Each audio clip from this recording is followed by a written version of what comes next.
trabalhos na parte para o próximo painel, o terceiro do nosso fórum, com o tema Educando à Distância com Segurança. Gostaríamos de convidar para compor este painel o coordenador de novas mídias do canal Futura, o senhor Leonardo Machado.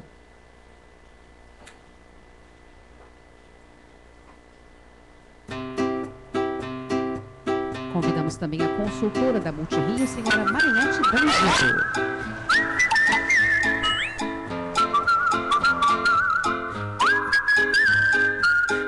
Também compondo este painel o diretor executivo da FGV Online, doutor Stavros Antacolhos.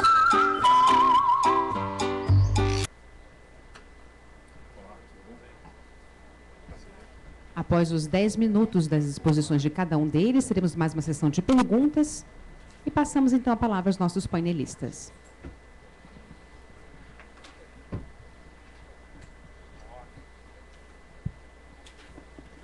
Olá, boa tarde. Antes de tudo, obrigado pelo convite à FGV. E a promessa está sem microfone? Tá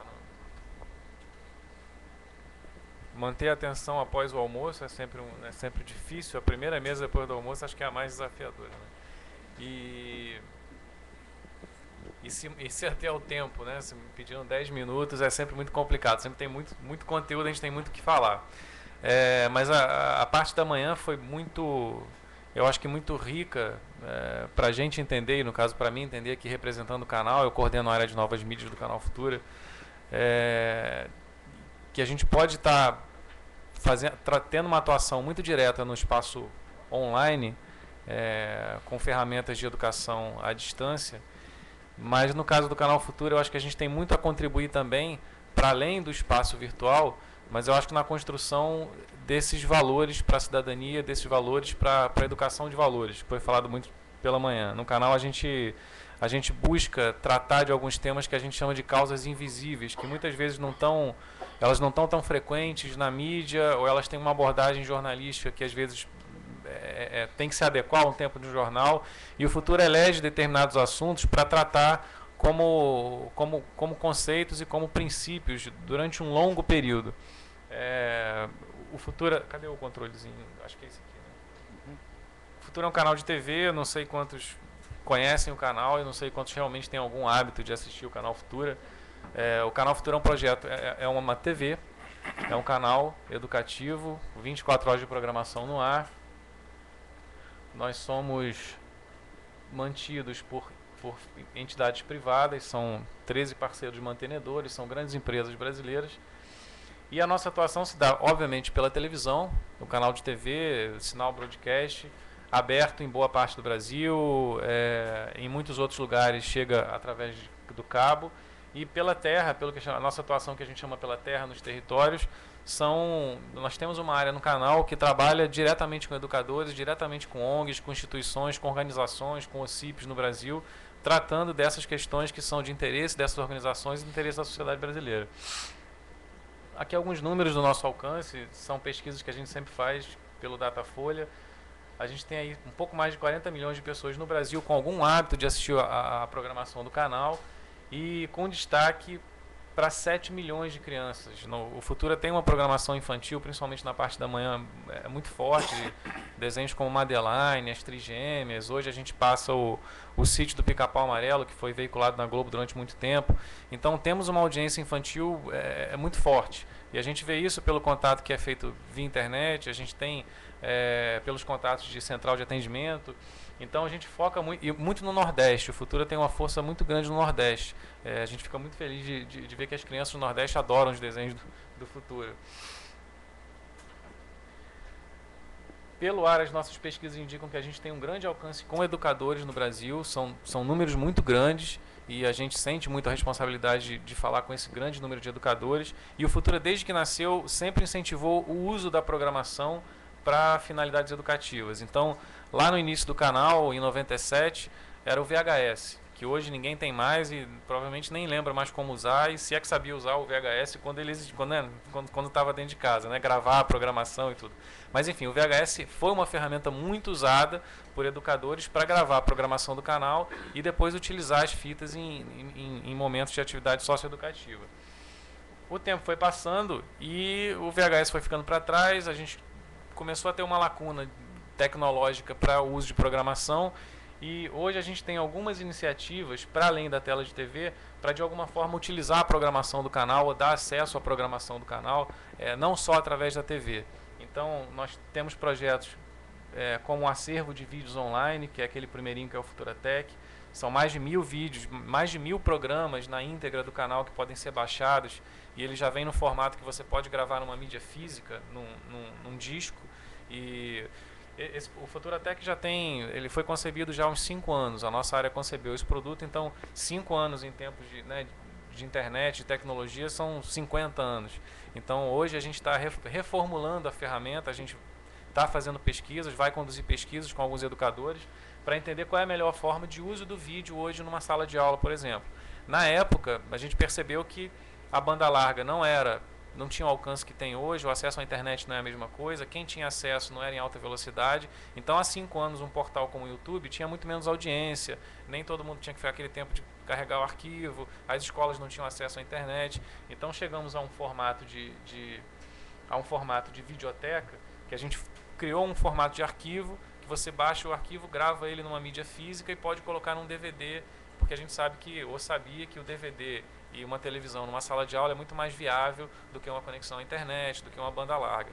Então hoje a gente está, enfim, e se depois eu sair daqui, vocês tiverem sugestões, podem me falar, porque a gente está exatamente nesse momento de pensar qual seria a melhor forma de entregar esse conteúdo, que é muito conteúdo do canal, disponibilizado gratuitamente, para uso em sala de aula, para uso em atividade socioeducativa. Será que é um arquivo que vai no pendrive? Será que hoje o tablet é a melhor ferramenta? Enfim, a gente está nesse momento exatamente de pensar qual é a melhor plataforma. Enfim, algumas outras ações são kits educativos, a gente tem uma parceria com a Sky fornecendo o acesso ao Sinal do Futura para escolas, salas onde tem atividades educativas e as nossas universidades parceiras. Eu estou correndo um pouco porque é muito pouco tempo. Senão, esse é um projeto que eu queria compartilhar com vocês, é um projeto muito especial para a gente, chamado Que Exploração é Essa? E ele trata de exploração sexual infantil no Brasil. A gente sabe que o tema é de fundamental importância, mas é um tema muito difícil de ser tratado também. Então, Que Exploração é Essa? Durante alguns anos no canal, a nossa área de mobilização comunitária, que é a área de educadores que trabalham em todo o Brasil diretamente com organizações e outros educadores, esse foi um tema que ele sempre vinha com muita força, com muito pedido para se tratar o tema da exploração sexual infantil, e fizemos vários formatos de narrativa, de produto, mas é muito difícil abordar esse tema de uma forma... Para quem que você fala? Você fala para a criança, você fala para o pai, você fala vamos dizer assim, pro aliciador, você fala pro homem que explora. Então nós criamos uma série de animação. Deixa eu mostrar a carinha dela aqui.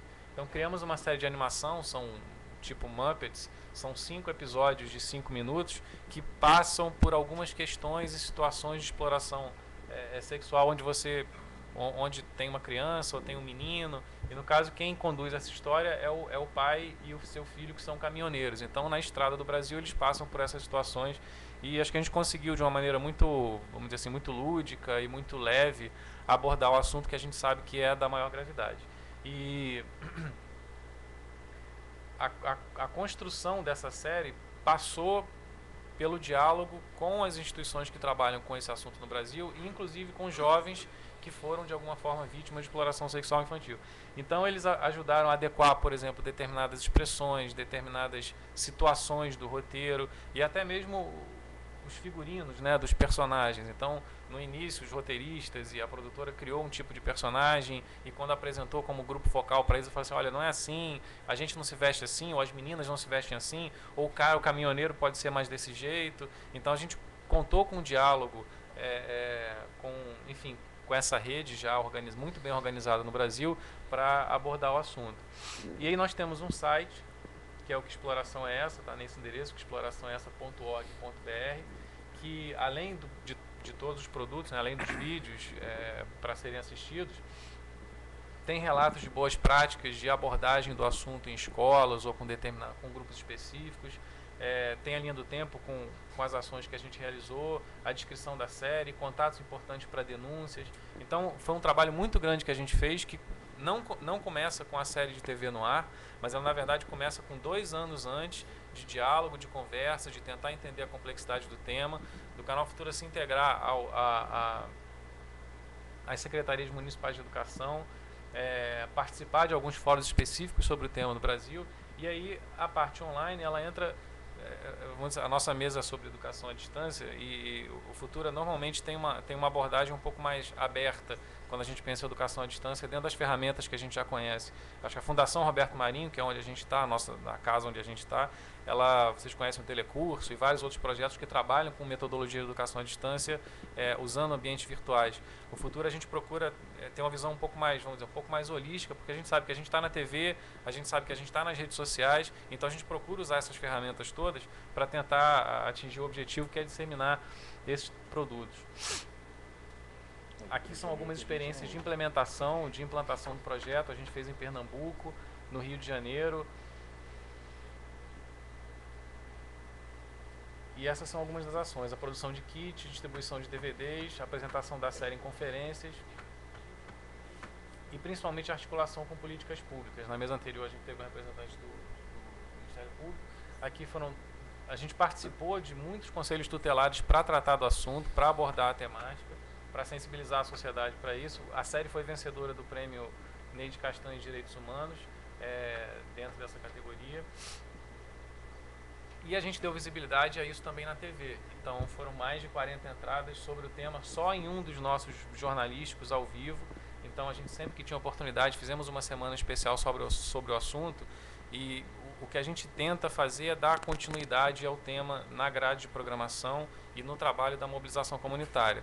Enfim, que pelo próprio tempo, normalmente a mídia acaba fazendo uma matéria e aquilo passa durante um tempo sem que aquele assunto seja tocado. O que a gente tenta muito é dar continuidade aos assuntos, não só como programa produzido, uma série específica produzida para passar na TV, mas também no jornalismo, que aí você consegue ter um especialista em estúdio que vai responder a dúvidas. Isso foi uma parceria com a Childhood, essa série foi uma parceria com a Childhood. A Cor da Cultura é um projeto que talvez muitos conheçam. Ele foi criado a partir da Lei 10.639, que institui o ensino de História da África e de Cultura Africana nas escolas brasileiras. Então, a partir da lei, nós criamos um projeto junto com a Petrobras, com a Globo e mais alguns parceiros, que é a produção de algumas séries de TV, kits pedagógicos e um ambiente virtual de acompanhamento e comunicação. Então, basicamente, o projeto A Cor da Cultura aborda a temática da cultura afro-brasileira e forma educadores que vão capilarizar esse conhecimento para outros educadores. Então, a gente começa com um grupo relativamente pequeno. Esses são alguns números da primeira fase do projeto, que foi até 2006. Tem uma segunda fase que vai agora até 2010 e uma terceira que começa em 2012. Então, são números bem grandes para atender uma temática também que hoje é determinação de lei nas escolas brasileiras. Nós temos essa formação dos educadores, que acontece à distância, e depois tem algumas atividades presenciais. Esse é o kit. O kit, além dos programas, tem material educativo para o professor e tem um jogo também. Então, nos nossos projetos, a gente tem tentado sempre trazer o jogo, seja ele com material físico ou material eletrônico, para que a gente possa, dentro de um ambiente lúdico, a gente sabe que não só o educador, mas o aluno também, ele tem uma imersão muito maior no assunto quando tem um jogo envolvido, quando tem algum tipo de competição. Não está na apresentação, mas a gente hoje tem um jogo que está sendo reformulado, que a gente chama ele de CDF. CDF, que significa Clube Desafio Futura, não outra coisa. Então criamos o Clube Desafio Futura, que é um jogo de perguntas, é um jogo de tabuleiro, enfim, jogos de tabuleiro que todo mundo aqui já jogou, tipo Master, esse tipo de jogo. E a gente criou um jogo de pergunta com temas de, enfim, meio ambiente, atualidades, história, geografia, e você pode jogar em salas, entra em sala, escolhe seus amigos jogadores e joga uma partida como se fosse um tabuleiro normal. E naquele tempo você pode conversar com eles em tempo real. Então o jogo está sendo reformulado agora, porque a gente tem algumas melhorias, a gente vai incluí-lo nas redes sociais, então ele vai ter versão para Facebook. E essa é uma outra iniciativa nossa que vai acontecer toda dentro do espaço online. Então, a partir daí a gente vai ter um monitoramento até de idade. A gente hoje já tem mais de 7 mil cadastrados, mas a gente deu uma segurada na versão nova, ele está fora do ar agora, em algumas semanas deve entrar no ar de novo. Enfim, a Cor da Cultura também tem um ambiente virtual de acompanhamento e comunicação, não voltado para os alunos, mas para os educadores que fazem parte da primeira fase do projeto e que depois vão disseminar nas secretarias de educação. São os parceiros do A Cor da Cultura. Acabou, eu fui muito rápido. Eu não vi nem a plaquinha, né?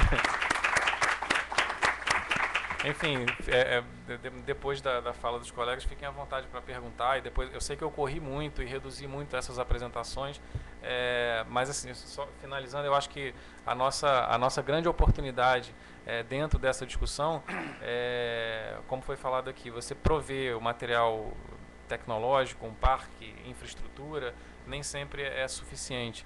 Então, o que eu acho que a gente pode contribuir é pela TV, pelas nossas equipes de mobilização comunitária, pelos nossos canais de redes sociais, é exatamente contribuir para essa cultura de educação de valores que eu acho fundamental. E ter ouvido hoje o que foi falado hoje de manhã, eu já saio daqui com várias ideias de séries na cabeça, animadas e com dramaturgia, com narrativas diferentes e com tutoriais para a gente poder, enfim, apresentar situações de risco, enfim, construir uma cultura crítica de leitura dos meios digitais para que um aluno, para que uma criança possa, enfim, aprender a ser cidadã desde cedo, né? Cobra-se muito das crianças, né? Muito bom. Enfim, obrigado. Vamos lá, Marinete. Sim, vou pedir só o... Nada. Boa tarde. Eu estou aqui em nome da presidente Cleide Ramos. Agradeço a FGV Projetos, a Telas Abertas, a oportunidade de apresentar as ações da Multirio, que é uma empresa municipal de multimeios da Secretaria Municipal de Educação. Tenho que ir para... fui. Obrigada. Assim como o meu colega, hoje eu vou tratar da educação à distância não como metodologia, uma vez que este conceito está sendo revisitado, também porque estão sendo revisitados os conceitos de tempo, espaço, mediações, mas sim no sentido das inúmeras possibilidades que ela oferece, a educação à distância, na compreensão no sentido mais amplo, de aproximar o sujeito ao objeto de aprendizagem. E esse vai ser o foco da minha fala de hoje, tendo como referência as ações e as pesquisas desenvolvidas pela Multirio. Aqui a gente entende como mediações, vou fazer 2 recortes dentro desse conceito de mediações, que eles também vão balizar minha fala a seguir. É um conceito de que essa mediação no ambiente digital, e Jorge, vou corrigir todos os meus virtuais daqui para frente, você vai ver que na minha próxima apresentação eu substituirei de virtuais por digitais. Também aprendi coisas aqui hoje já, algumas que também estou levando. Então, a gente entende que são 2 possibilidades de mediações. Uma possibilidade mais ligada à própria infraestrutura, aos recursos tecnológicos oferecidos pelos ambientes, que aproximam as pessoas dos objetos de aprendizagem de maneira informal, intuitiva. E uma outra forma de mediação, que é mediação onde você considera a pessoa humana que está mediando essa aproximação, que são professores, tutores, pais. Então, a gente vai trabalhar nessas 2 linhas de entendimento. E não posso me esquecer de ficar virando isso. 2 coordenações. Portanto, minha apresentação está apoiada nas pesquisas e ações que a Multirio, enquanto empresa pública, vem desenvolvendo no âmbito da educação, informação e cultura, em 2 frentes: na produção e difusão de produtos de qualidade e na formação de professores para o uso pedagógico dos meios, visando desenvolver em seus alunos competências e habilidades para que eles possam se tornar autônomos responsáveis. Responsabilidade é uma palavra que é recorrente no nosso encontro de hoje. Bem, como já foi dito nas mesas anteriores, estamos vivendo num momento da história em que vários parâmetros que até então norteavam a nossa vida estão mudando. Então, encontrar pessoas hoje já não é mais igual como há 20 anos atrás. Comprar produtos da mesma forma. Poder ter espaços para expor suas produções, para opinar, também é uma novidade. Né? Se lembramos que os cartas dos leitores, tá bom, as pessoas até podiam mandar suas cartas, agora se elas eram selecionadas e publicadas ou não, dependia da gestão de alguém que tinha o domínio da informação, né, o domínio do acesso à informação. Hoje não, hoje em dia as pessoas têm a liberdade de opinar, de criticar, de sugerir e de construir a partir de, como a gente chama de produção colaborativa, que palavra puxa palavra, ideias puxam ideias. Então, nesse sentido, a democratização só vem a acrescentar, desde que utilizada de forma crítica, reflexiva e criativa. Então, são esses os nossos parâmetros. Sabemos que toda ação cidadã, eu tenho que me lembrar de mudar.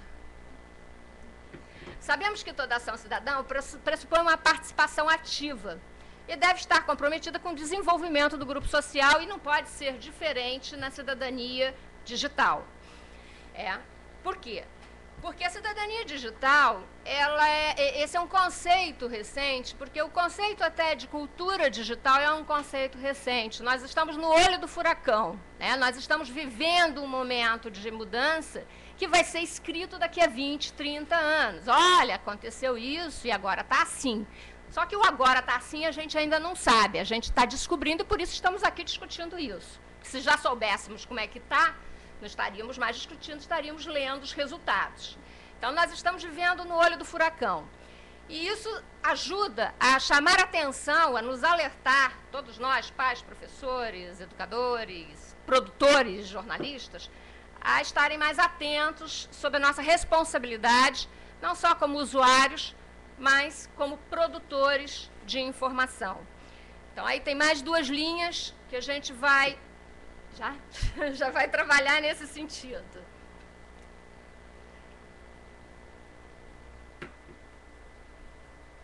Então, aqui o tempo todo a gente trabalha preocupado com a participação, e a cidadania digital permite isso, né? Uma participação ativa na constituição de comunidades virtuais. E o ponto sempre de vista do lugar que a gente vai estar sempre tratando é a formação dessa responsabilidade social a partir da formação de valores solidários. Então, entendemos, fiz aqui para ajudar a ser mais objetiva, entendemos que a construção de comunidades virtuais seguras é de responsabilidade de todos. Mas, para que haja uma atuação qualificada, é importante que seus atores saibam procurar informação, analisar fontes, interpretar mensagens, selecionar o que é significativo e válido, produzir de forma colaborativa e transformar o conhecimento em atos e atitudes, a partir de critérios referendados e valores sociais. E é nesse sentido que trabalhamos. Então, até agora, acho que não falei nada de novo. Então, vou começar a falar assim, como nós trabalhamos, então. Então, como é que nós trabalhamos? Esquece aqui, ó. Não esqueço disso, obrigada.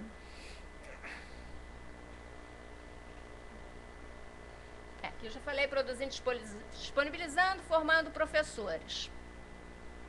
Então, nós trabalhamos a partir de um portal onde convergem as produções da Multirio. A Multirio trabalha com diferentes produções para diferentes mídias. Então, nós temos produções televisivas que são veiculadas em canal aberto, em canal fechado. Nós temos produção de publicações, no portal temos uma web TV, uma web rádio, e fazemos também formações de professores, formações presenciais e formações à distância.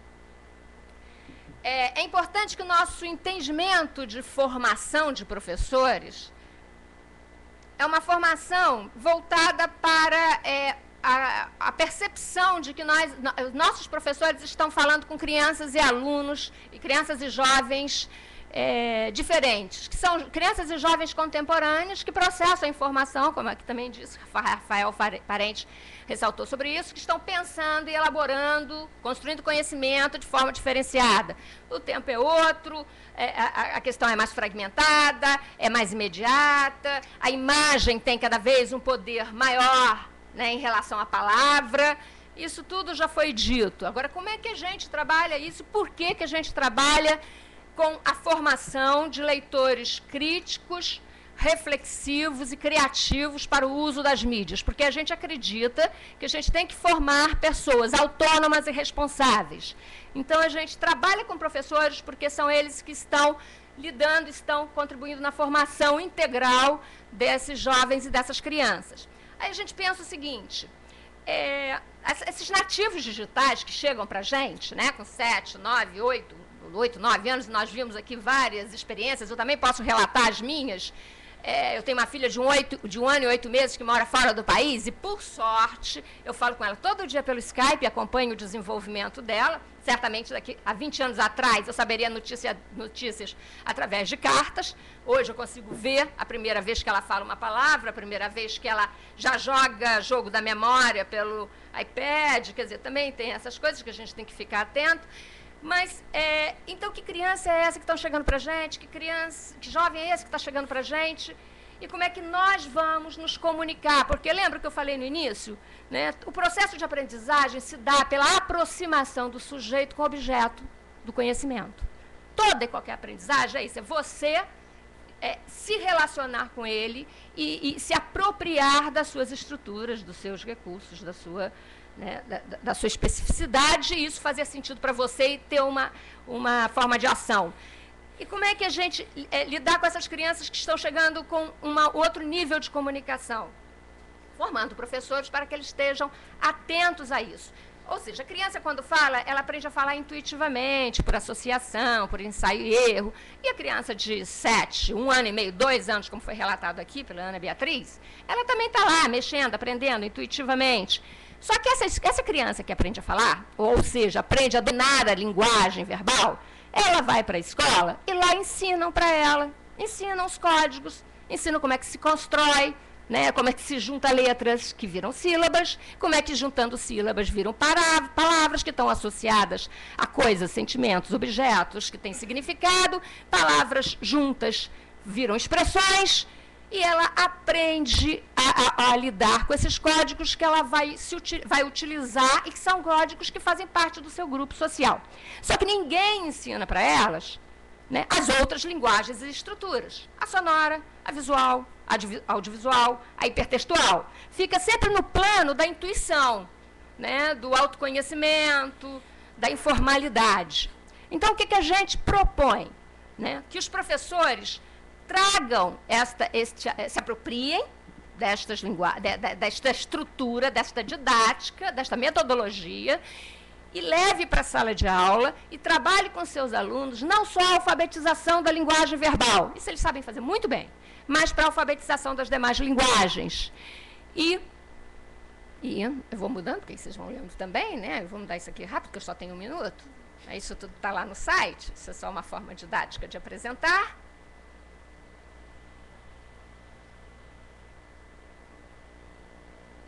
E, aqui é importante, rapidinho, e que eles incluam isso em sua metodologia.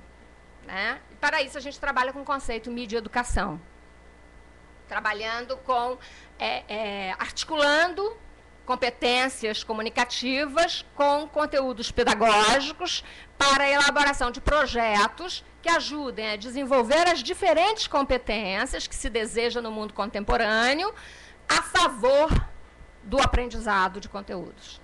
Tá? Então, é essa a linha nossa de trabalho. Então, correndo um pouquinho, o portal, ele então, agrega todas essas, e tem essas produções, e tem outras produções, mas isso é importante só para são os balizadores nossos de qualidade, eu não vou relatá-los, apenas assim.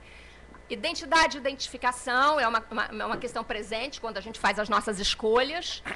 A herança cultural está sempre presente nos nossos produtos, a qualidade ética e estética também, que se falou, o belo, a qualidade da imagem, o impacto, a sedução, a gente não pode perder isso de vista. Aliás, a publicidade é muito feliz nesse sentido, e eu tenho, assim, um desejo utópico é assim, eu gostaria de seduzir os meus alunos da mesma forma, em 30 segundos, que a Coca-Cola seduz o público, a massa. Em 30 segundos ela consegue seduzir a massa. Eu só preciso botar a educação no lugar da Coca-Cola, mas eu preciso seduzir. E qualidade, ética, estética, fidedignidade da informação. Eu gostaria só que vocês observassem, porque eu não vou ter muito tempo, já esgotou o tempo, de mostrar a qualidade das nossas imagens. A animação é o ponto forte da Multirio. A Multirio tem uma equipe de animadores, e a animação é uma linguagem que se comunica com todas as idades, que a gente utiliza e com muita competência e premiada internacionalmente.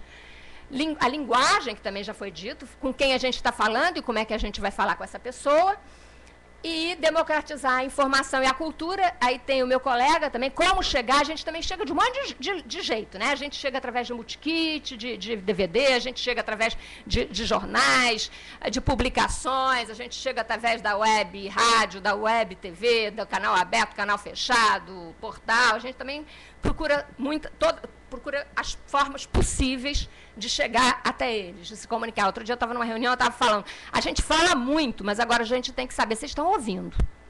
Porque também não adianta a gente ficar falando se ninguém está ouvindo. Então, agora nossa pergunta esse ano é, como é que a gente vai fazer para vocês nos ouvirem? Porque até então a gente está falando, a gente está falando. Então, aí tem todos os conceitos, e aqui são alguns produtos que com os quais a gente trabalha a formação de professores. Nós trabalhamos formação de professores em laboratórios de produção de mídia, em encontros presenciais de produção e linguagem audiovisual. A gente trabalha com material impresso, tem uma publicação recente, a Escola Entre Mídias, trabalha com séries televisivas por trás da cena, desenvolvendo a capacidade de leitura, né, de filmes, de longa-metragem e sugestões de trabalho, de atividade, que eu acho um barato nessa série, é que as propostas de atividade não precisam de equipamento em sala de aula. A gente pode trabalhar leitura de imagem, a gente pode produzir vídeo sem precisar de câmera. Basta um papel e um lápis, e a gente produz vídeo. Então, assim, loucura, né? Mas é possível. Então, assim, esse discurso de que não tenho câmera, não tenho isso, não posso fazer nada, não é verdade, isso já está provado. Em 2012, estou terminando minha última tela, em 2012 são alguns caminhos. Um caminho é uma educação à distância mais formal, que a gente está tendo os primeiros passos, com a série Ideias e Caminhos, aperfeiçoamento de alfabetização. Nós tivemos uma experiência o ano passado, em parceria com a ociplaneta.com, que foi o curso por dentro dos meios, né, de formação de professores para o uso pedagógico das mídias. E nós estamos desenvolvendo uma segunda publicação esse ano, que vai partir de uma pesquisa que vai acontecer como uma prática pedagógica na escola. Ela vai resultar numa publicação, mas o mais importante é a prática que a gente vai desenvolver com alguns professores da rede municipal, fazendo uma pesquisa comparativa e de impacto. O importante que eu acho, só para destacar como última frase, é que na primeira publicação, alguém conhece aqui a primeira publicação? O Entre Mídias? Então, na primeira publicação, a gente tentou dar conta de um monte de coisa, né, dessa parte técnica, como se escreve roteiro, conta a história toda dos meios da comunicação. Essa segunda, a nossa ênfase vai ser em quem é o nosso aluno, como é que a gente fala com ele. É isso. Muito bom.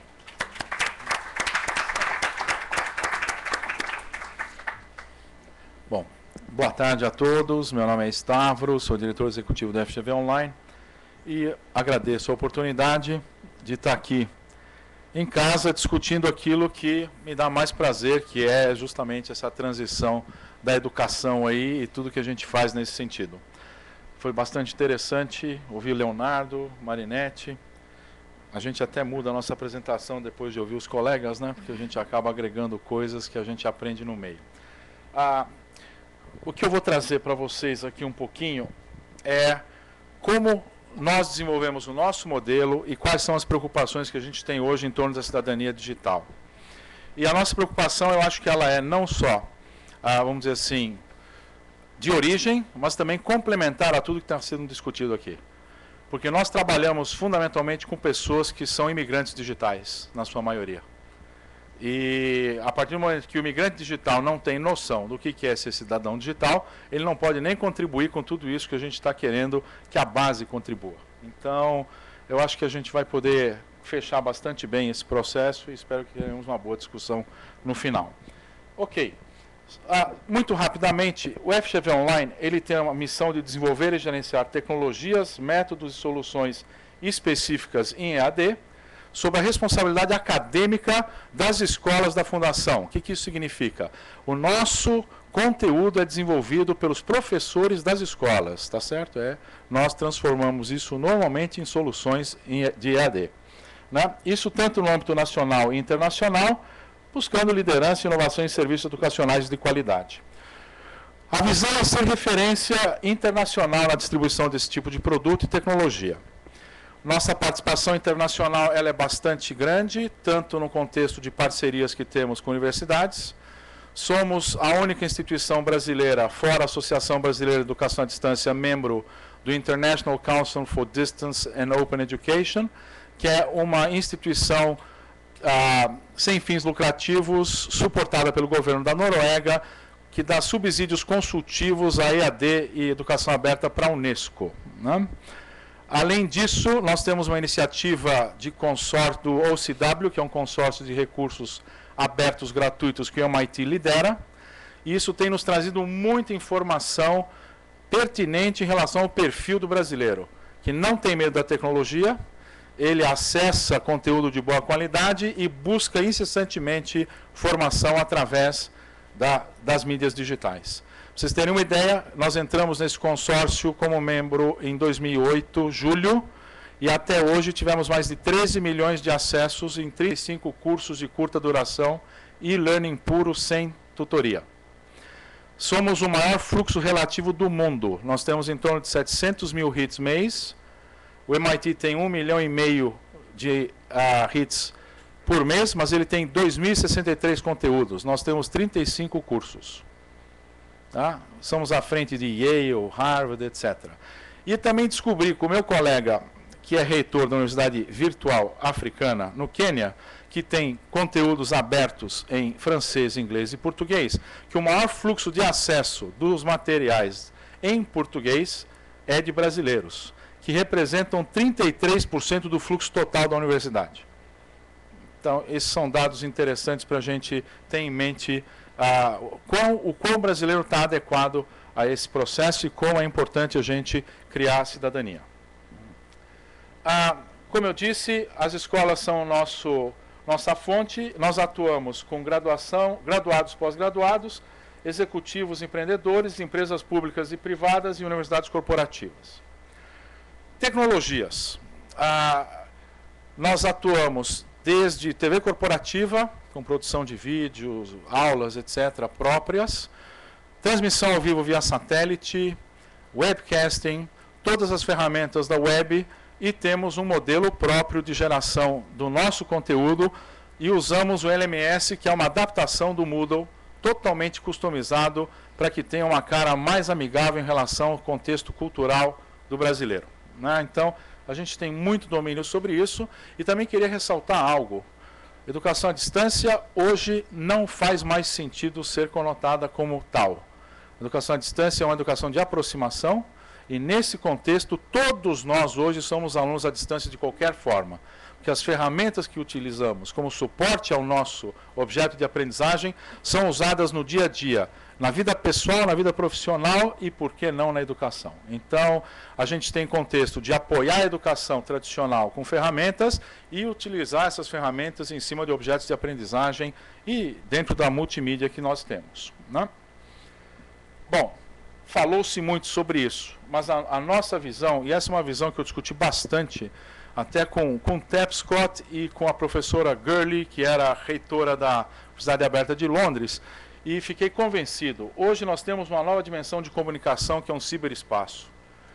Ou seja, esse espaço é heterogêneo, compreende uma complexidade de formas de interação, você explorou isso muito bem, né? E funciona como extensão das relações humanas. Ou seja, comunicar, compartilhar, interagir, colaborar, Qualquer elemento de comunicação básico tem que ser visto nessa nova camada e independe da mídia e da tecnologia que se usa, né?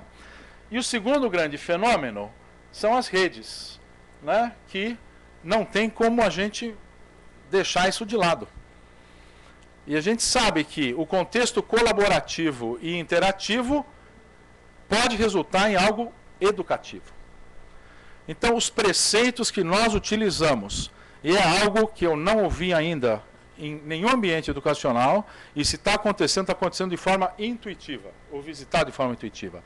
Nós desenvolvemos um conceito que a gente chama de ciberpedagogia ou tecnopedagogia, que vai muito além de apresentar as mídias para os professores e de como eles têm que utilizá-las. É como que você cria uma nova disciplina para que as mídias sejam integradas aos processos pedagógicos do ser humano. Porque o que eu vejo pelo mundo afora é pessoas que acham que a tecnologia vai mudar a forma com que a gente aprende e os pedagogos odeiam isso porque atrapalha a vida deles. Então, da mesma forma que a mecânica se juntou com a eletrônica e criou a mecatrônica, nós temos que unir a tecnologia, a pedagogia e começar a estudar efetivamente o que seria uma pedagogia digital, uma ciberpedagogia, o que nós chamamos de tecnopedagogia. A gente faz isso o tempo todo, quando a gente vai desenhar nossas soluções, por isso o leque todo que a gente diz. Além dos 3 elementos, você tem que tratar dessa forma, visando o seu objetivo de aprendizagem, e o terceiro ponto é que isso tem que ser sustentável. E na maioria dos ambientes, o uso da tecnologia não é sustentável. E isso, com o tempo, faz com que você tenha custos que você não vai suportar e cria-se um processo de auto-engano para quem fornece e para quem tem a expectativa de receber. Então, são poucos os ambientes ainda que fogem do contexto experimental na nossa área. Como eu sou cobrado de resultado na fundação, eu tenho que me virar para trazer esse resultado. Então, eu tenho que fazer uma relação muito sustentável em tudo que a gente faz, né? Esse é o primeiro ponto. E o segundo ponto é quando a gente fala, acho que eu já falei aqui, do interativo mais colaborativo igual educativo, né? Que é aquilo que eu coloquei quando eu resumi o processo. E o segundo e último ponto que eu vou explorar é da cidadania digital. Como é que a gente vai tratar isso no nosso ambiente? Eu conversei com muitos educadores, são poucos ainda. As iniciativas da Secretaria Municipal do Rio são, assim, louváveis. Quer dizer, eu tenho contato com a Cláudia direto, tal, ou seja, o Rio está fazendo um trabalho muito bom nessa área, em todos os sentidos. Deveria até fazer um benchmarking e transmitir isso para fora. Em outras áreas, você vê secretarias educacionais de estado, como São Paulo, por exemplo, também estão começando a introduzir esse conceito desde o concurso. O professor não assume aula, a não ser que ele faça um curso de 5 meses, totalmente à distância, sobre método de ensino e melhoria no contexto do seu conhecimento efetivo na área de sua concentração. Como é que nós encaramos a cidadania digital? A gente encara de 2 formas. Você tem o imigrante digital, que são aquelas pessoas que não tiveram o iPad na mão quando criança. Quando falam, nossa, as crianças de hoje pegam no aparelho. Mas o que você entrega para ela, quando ela... Você dá bolinha de gude, peão, ou rolemã para ela fazer carrinho de rolemã? Essas eram as interfaces do imigrante digital. Então, o que você espera que a criança faça quando você entrega um iPod ou um iPhone para ela? Que ela aperte os botões, que ela use de todos os seus sentidos para fazer a descoberta. Então, a gente está se impressionando com algo que não é para se impressionar. Esses são os elementos que a gente tem que estudar muito rapidamente para ver como é que a gente vai fazer com que isso se torne a nova realidade de uso para o nativo digital. E o imigrante, nessa hora, se sente perdido, porque ele só reage a esse tipo de coisa para sobreviver. Então, quando a gente vai pensar na cidadania digital, isso é uma condição básica para qualquer um ser competitivo em todos os sentidos da sua vida. Então, na nossa preocupação no modelo educacional que nós geramos, é fazer com que o nosso imigrante digital, que avessa a tecnologia, desenvolva essa competência através do modelo de educação à distância. Ou seja, não só ensiná-lo aquilo que ele precisa como competência de conhecimento que está lá na origem do curso, mas ensinar ele a ser competitivo no uso dessas ferramentas. principalmente no que diz respeito ao Web 2.0, né? Que é uma coisa mais recente, que o Tom Riley definiu lá por 2004, né? Que é quando a gente começou a interagir com a internet, que é o mesmo boom do microcomputador. É o mesmo processo. O mainframe não deixava você interagir com dado. Era imposto pelo pessoal da tecnologia. Quando você distribuiu a informação, você começou a ter interação. Nós estamos no mesmo momento. A única diferença é que agora é numa dimensão de comunicação que a gente tem que tratar de forma integrada e sistêmica. Não tem dicotomia isso. E juntar os elementos vai ser no máximo eficiente. A efetividade disso é criar uma nova área de estudo efetiva para isso. A gente está focando nisso. E aí esse camarada começa a ser alguém que, normalmente, nas empresas, por exemplo, uma pessoa mais velha, você tem que buscar, talvez, gerenciar o que é a sabedoria dele e juntar isso com um novo que pode auxiliá-lo a se tornar um cidadão digital. Então nós temos oportunidades 1000 para fazer isso, com tudo que a gente tem de ferramentas como comunidades de prática, interação efetiva de conhecimento, etc. Então é só sentar e ver como é que você conjuga isso para transformar o imigrante em cidadão. Porque nenhum imigrante quer ser imigrante, ele quer ser cidadão, né?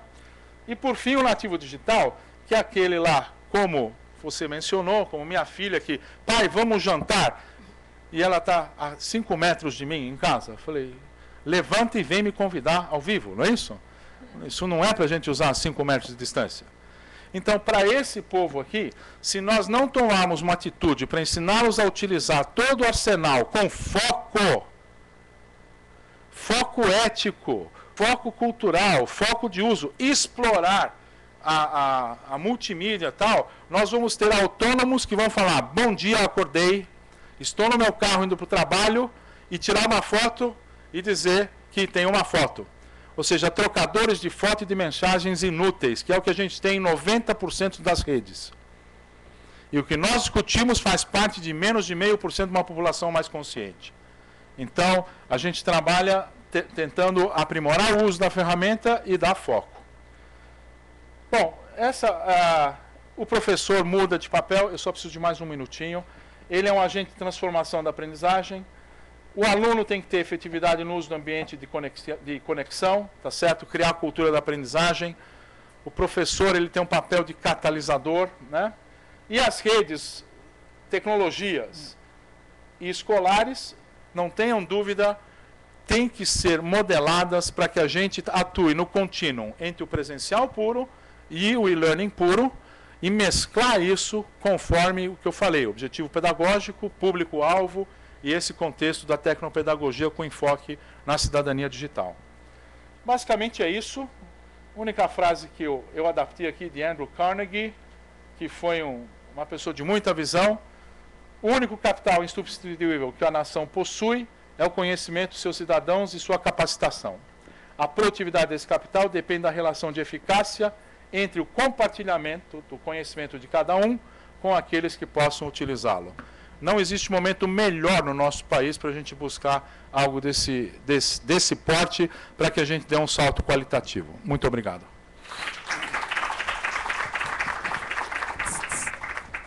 Nossos agradecimentos aos componentes deste painel. Alguém gostaria de formular alguma pergunta?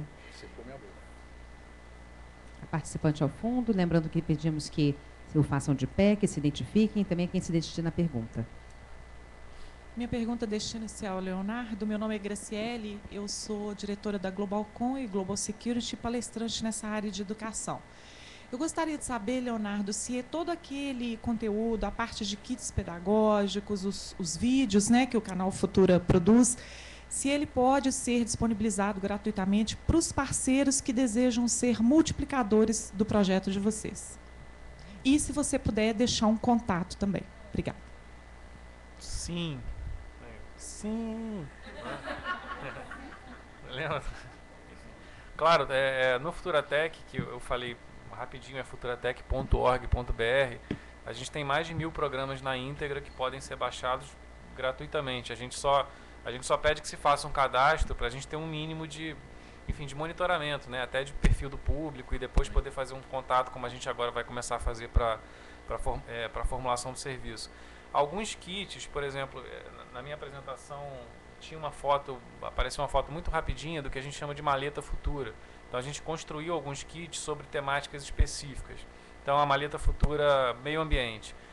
Uma maletinha bonita, aquelas maletinhas legais, tipo de viagem. A gente fez um produto muito bem acabado, que além de programas do canal, a gente procura compilar no mercado alguns outros produtos sobre o assunto. Então tem produções de parceiros, produções de outras instituições no Brasil, eventualmente algum filme, algum documentário, um material de orientação para uso, e a gente entrega esse material gratuitamente para algumas instituições que fazem parte de alguma forma de uma rede de contatos do Futura.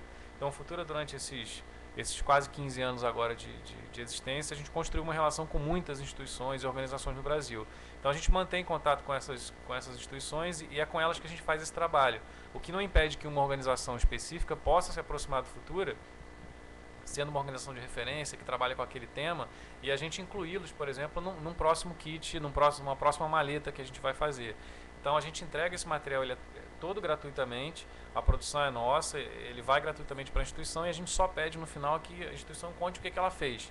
Então me conta o que aconteceu. A gente tem um ambiente virtual onde a gente faz esse acompanhamento. Você fez o quê? Você usou qual programa? E você fez uma oficina, você fez um debate, você fez um passeio, você fez uma sessão de fotografia. Conta pra gente, porque esse retorno para nós é fundamental. Então acho que esse desafio, não só de falar sozinho, mas o tempo todo construir esse diálogo, é um esforço do Futura já há algum tempo. São detalhes bobos às vezes, mas na programação, por exemplo, já há alguns anos o canal tenta privilegiar muitos sotaques do restante do Brasil, ao invés só do sotaque do eixo Rio-São Paulo, que costuma dominar essa produção de mídia, jornalismo e tal. Então a gente coloca uma narração nordestina num programa que não é de regionalismo, porque uma locução nordestina pode estar falando sobre filosofia. Então esse tipo de diálogo a gente procura ter, e os nossos projetos, quando a gente disponibiliza conteúdo, a gente normalmente faz isso gratuitamente, e o que a gente procura ter sempre é um monitoramento, para poder fazer uma avaliação de como aquele material foi usado. Mas assim, sobre a maleta especificamente, eu te falei, o Futuratec está aberto e eu espero que em breve ele possa estar até mais fácil de uso. Hoje a gente ainda usa Torrent, que há 5 anos atrás era uma forma de você usar uma coisa meio peer-to-peer, descentralizada de servidores, sem uma infraestrutura muito pesada.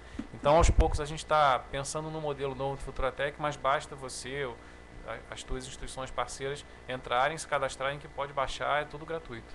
Ok, Leonardo. E contato, enfim, eu não coloquei no final, mas é leonardo@futura.org.br. Ok, Leonardo, obrigado. Seguiremos então com a próxima, que será a última pergunta que atenderemos neste painel. Tá. Boa tarde, meu nome é Ricardo Moraes, sou diretor regional pedagógico na Metro 4, da Secretaria de Educação. Em primeiro lugar, duas perguntas rápidas, objetivas. A primeira é em relação ao comitê de organização do fórum. Se esse material maravilhoso que foi dado, disponibilizado, mostrado para a gente pelos nossos maravilhosos palestrantes, né, com toda a competência que apresentaram, vai ser disponibilizado para a gente. A segunda é para o professor Stavros. Se dentro da pesquisa que vocês desenvolveram, essa resistência toda dos professores, esse medo deles se aperfeiçoarem dentro de acabarem de se tornar imigrantes para realmente cidadãos digitais, foi feita alguma pesquisa, algum aprofundamento nesse sentido? Olha, os resultados que a gente tem normalmente são os colhidos nos projetos que a gente desenvolve, né? E não é só com o professor. Esse contexto de regionalização é muito importante. Porque, por exemplo, a cultura informacional, ela é proporcional ao PIB. Nas regiões mais ricas, você tem cultura de informação. Nas regiões menos ricas, você não tem cultura de informação. E aí você compara isso com equipamentos, com sistemas de rede, etc. E depois você tem aqueles pontos fora da curva. Vou citar um exemplo. A gente chega em projetos que deveriam ser padrão. Por exemplo, a disciplina deveria durar 2 meses e meio. Aí a gente começou a perceber que em regiões onde a cultura informacional não vingava, os alunos tinham dificuldade na interação. Então a gente estendia o prazo. E isso funcionava bem, tá certo? Quando você fala professores resistentes, aí infelizmente eu vou ter que mencionar algo que que está muito mais envolvido com o corporativismo que existe nas instituições brasileiras, nas federais, etc., do que qualquer outra coisa. Porque a educação à distância é introduzida como puxadinho desses elementos, tá certo? E puxadinho na acepção da palavra. Isso não tem nada a ver comigo, né? E enquanto a gente tiver essa postura e legislações que são diferentes, vai ser muito difícil a gente quebrar isso. Porque não é questão das pessoas, porque aquelas pessoas que aderem aos novos paradigmas, que a gente pode chamar de pioneiros de paradigmas, não vão ter problema, porque elas percebem o valor que isso tem na interação e no resultado que vai ter para o seu aluno. Tanto é que você tem esses heróis aí espalhados por todo o país, né? E outro grande desafio é o desafio da gente iluminar o país. Que quando eu falo em congressos que a gente faz transmissão via satélite de aulas, o pessoal acha que a gente está na pré-história. Mas eles não têm a menor noção do que é você atingir, por exemplo, a Amazônia. E pessoas que querem estudar em processos semipresenciais que são efetivos. E a única forma de você chegar é essa. E quando você olha os investimentos que a gente está fazendo em prol a iluminar o país, nós vamos estar 20 anos atrasados mais uma vez, porque se daqui a 5 anos nós vamos ter uma banda larga, que, em média, que vai ser 10% do que a Coreia vai ter, e nós estamos na mesma era, não estamos mais naquela época do mundo desenvolvido transferir a tecnologia antiga para o Brasil para introduzir a nova. Então esse tipo de coisa tem muito a ver com o contexto institucional que transcende o caráter, talvez, do indivíduo. Enquanto as resistências estão muito mais na liderança do que propriamente trabalhar as pessoas. Os professores devem se sentir perdidos nessa hora, porque você está ameaçado em relação à posição que você ocupa. Que um garoto vira, ele vai ter um smartphone, ele vai para a internet e fala: o que o senhor está falando está ao contrário aqui, o que o senhor me diz? Tá certo? Ou então, para que eu vou perder tempo com esse camarada? Né? E a gente regra tudo para não dar nada errado e a gente trabalha pelas exceções. Então, quando tiver essa cultura, vai ser difícil. Né? A convergência da lei, para mim, é fundamental. Não tem mais como você ficar dizendo que isso é diferente daquilo. Comprovadamente. Não tem como. Então, eu não sei se eu consegui responder ou criar mais dúvida em você, mas a visão que eu tenho é essa. É, isso aí. A sorte que nós temos é que o modelo não está definido em lugar algum. Existem iniciativas que estão começando, né? E o grande desafio, eu, por exemplo, toparia montar a primeira universidade virtual do país, que nós não temos isso. Ou seja, sair do zero de algo que vai ser digital, como algumas experiências foram feitas. Por exemplo, a gente está discutindo esse aspecto das crianças. Em Miami, já há 17 anos, eles têm o Miami Virtual School, que é uma escola praticamente onde o aluno se forma independentemente com tutoria. Estuda no ritmo que quer, faz as provas quando quiser, estende o que tem dificuldade, encurta o que ele acha fácil, e na média todo mundo se forma antes com competências superiores àquele processo de só ficar ouvindo, né, que a gente conhece. Senhora Stavros, muito obrigada. Agradecemos também ao senhor Leonardo Machado e a senhora Marinete D'Angelo pela participação neste painel. E agora são convidados para retornarem aos seus lugares na plateia. Enquanto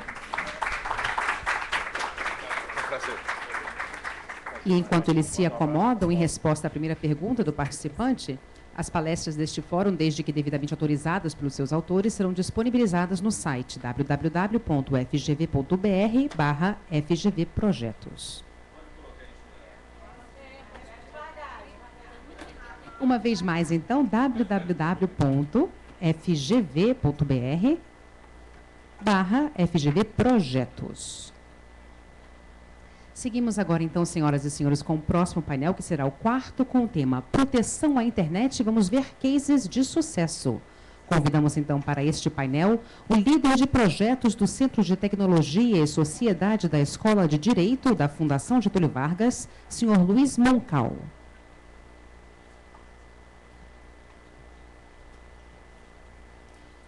Retorna agora ao palco, agora como painelista, o senhor Marcelo Coelho, já devidamente apresentado como diretor do Mercado Livre.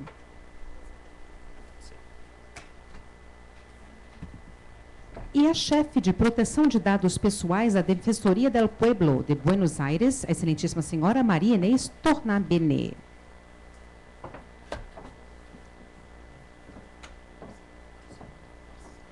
Daremos início, então, às exposições e, após, então, atenderemos as perguntas de vocês, participantes da plateia.